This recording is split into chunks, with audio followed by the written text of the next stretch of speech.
Well, I've recited here some real but amusing happenings of a textbook author, knowing that there's much truth revealed in jest, and you'll understand that I'm somewhat skeptical of reviewers. My skin has grown thicker, but somehow there are more frustrations. I want to get this in the correct order here. I attended an elder hostel at the University of Denver because I wanted to teach a course in storytelling, and I had given a talk in my home to a science club, and I had it tape recorded privately, and then I let them know at the end that I had tape recorded it. And I wanted to take this out to get an evaluation of storytelling ability.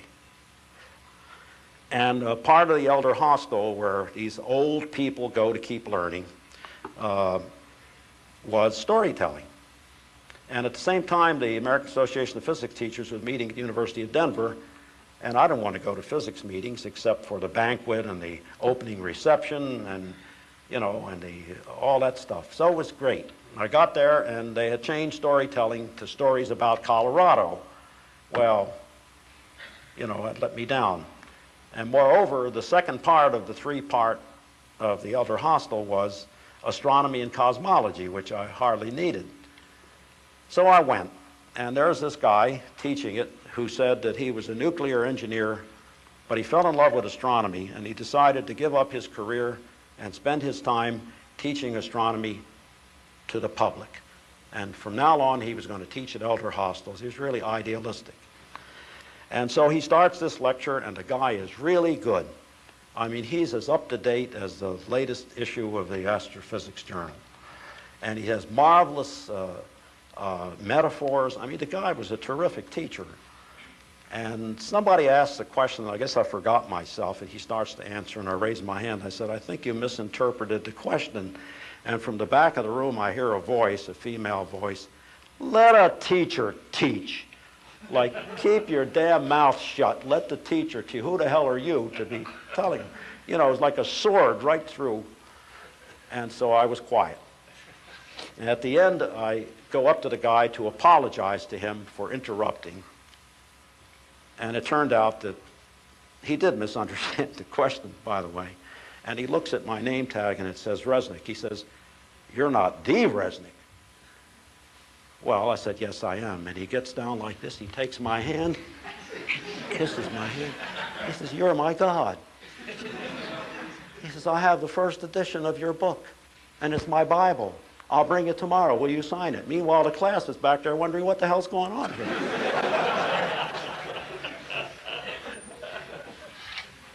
Well, I immediately worried about what would happen the next day when he's teaching and God is in his class. I mean, how is he going to cope? Of course, Mildred said, I've lived with God all my life, and it's no problem. But anyhow, it turned out it had no effect on him. He was marvelous. He'd finished something, and he said, Professor Resnick, you have anything to add? And usually I did. And the class got even better. So, but I've never forgotten that. I never washed this part of my hand. Oh, well, I'm often cast as an expert, you can guess. People think I invented all that physics, you know, the general public. An analogy I use, which is more or less relevant, is that I'm not the composer. I'm not Beethoven. I'm not Mozart. I'm not any of those. I'm Toscanini, let's say. I'm interpreting the works. I'm choosing what to play, how to present it, what angle.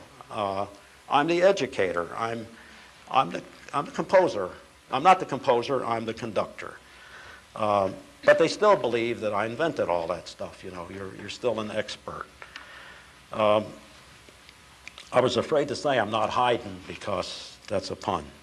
But in any case, it reminded me of Bill Fowler's expert story. You know, Bill Fowler, Caltech, won the Nobel Prize for, I think, the origin of the elements.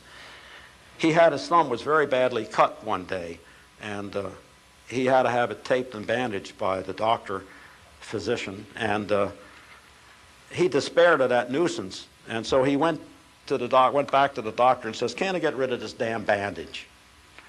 And the doctor took the bandage off, and he looked at the healing thumb, and he said, well, I guess you don't need the bandage, but I want you to dunk your finger in cold water several times a day.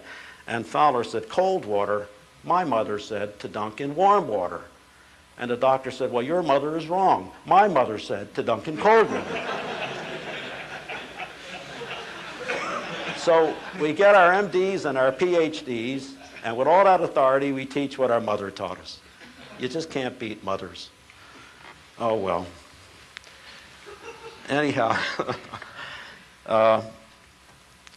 so in conclusion, my wife's signaling to me. I have someone in the audience to do that. It's really been the students and the whole spectrum of the courses I've taught, from the introductory ones to the most advanced, who are really responsible, I think, for whatever success our books have had. I've learned a hell of a lot from them in the teaching process. It's amazing.